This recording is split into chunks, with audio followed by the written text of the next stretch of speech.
think this is part 3 of this truck done. We'll probably see it back next spring, I guess, for a few more things, but for the most part, it's pretty well done. Okay guys, we made it. This is the last video on this 48 pickup truck. It's pretty well done, ready to go home. I'm gonna ship it out. It's Thursday now. I'm gonna send it home on Saturday. We'll start with the underside of the truck since it's already on the hoist. First of all, you guys probably remember, I don't know if you do or not, the goofy bumper mounts that were on here before. Had big pieces of ready rod holding the bumper out here because the grill is all shimmed together. The bumper was floppy and it's really nice and solid now. My buddy Evan made these new mounts last night. We got them painted up. Got the quick release license plate bracket on. Just pull that to a tab. The license plate comes off for shows and whatever.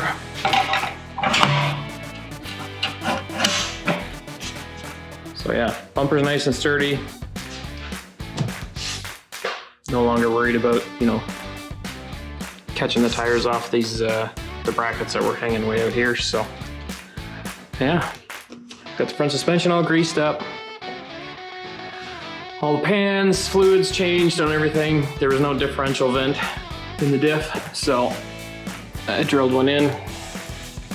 Should let any of the pressure that gets churned up out. The pan's in, not leaking, brilliantly, awesome.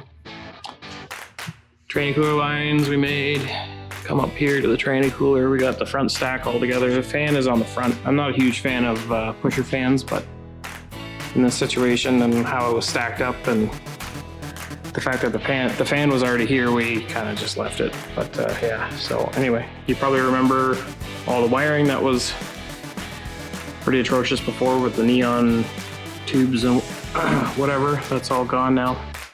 Everything's nice and loomed and organized and tidy.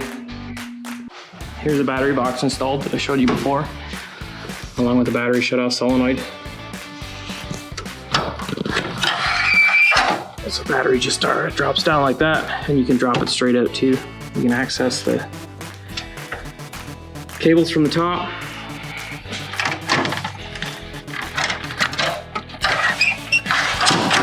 And then it's nice and hidden. All the nice wiring ran along the frame rail and clipped in. This is all the stuff that goes inside, rear speakers, etc.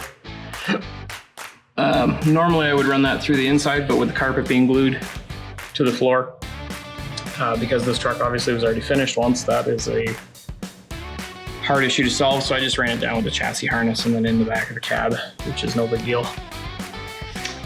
We got the e-stop electric parking brake. I'll show you guys how it works in a bit, but yeah, I got the cables all in and fastened away from the tires and things like that, so that's pretty good.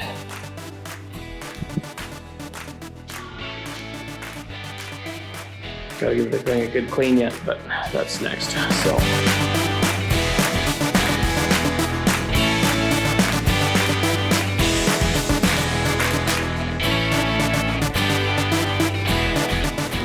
Okay, so we've got this thing back on the ground. Drove it last night, drove pretty nice for what it is.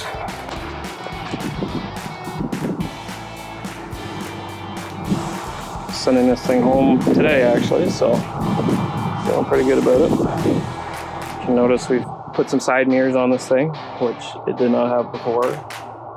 So just a little something to be able to see a bit better.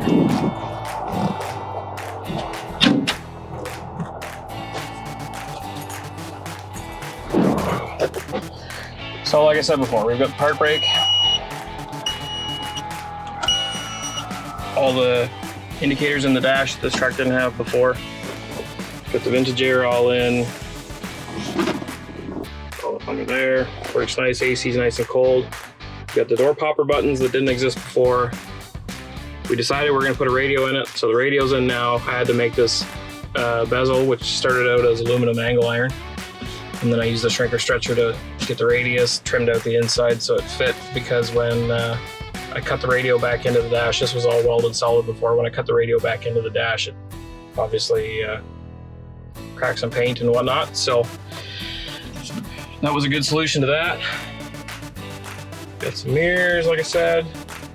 The windows actually work in this thing now. The seats, the electric seats all work, which they didn't before. So it's got several different control features, up, down, back, forward, lumbar, that sort of thing. The last vintage air vent.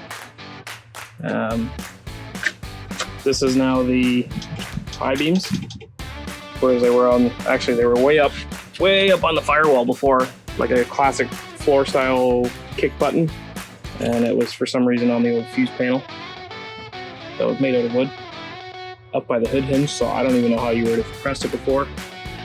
I got some interior lights going on. That's an LS Fab billet one, and you can't really see it, but there is some puddle lights underneath this thing. I had it out last night and they were just fantastic, so but yeah, we got the, oh, let me turn the key into the seats. Got the speakers in the back now, 6x9s. Stereo sounds pretty decent.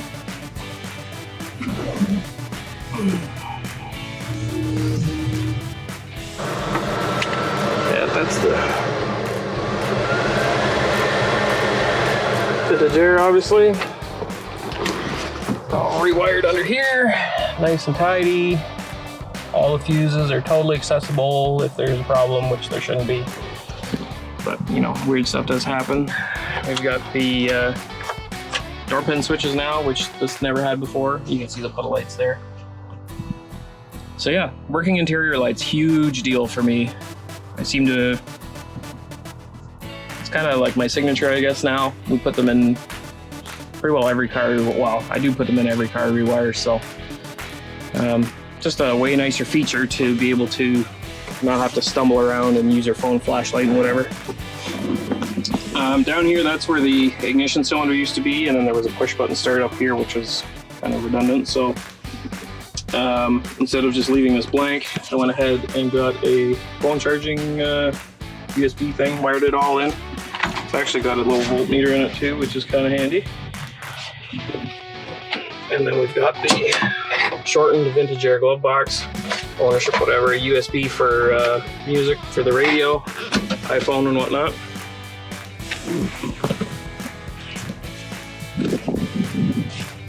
So this thing is a stroked out 396, it's a 408 now, and it had this little dinky carburetor on it before, so we went ahead and put a Holley on it. Brand new Holley from Performance Improvements. That thing runs awesome now. Has no problem spinning the tires, which are huge. The whole Holley front accessory kit is new.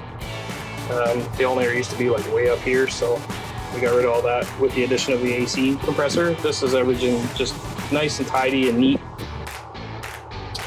Made the upper rad hose because the radiator had to move and whatever to fit all this Holley stuff. Got all the rubber lines for the HVAC going into the bulkhead there in the firewall. Service port 1 there and service port 2 there. Had a no fuel filter on the fuel system before, so it's got a fuel filter now. Put new plugs in it yesterday. They were pretty brutal. Yeah, getting ready to send it home. Pretty excited. I realized I never did a running video, so we'll do that now.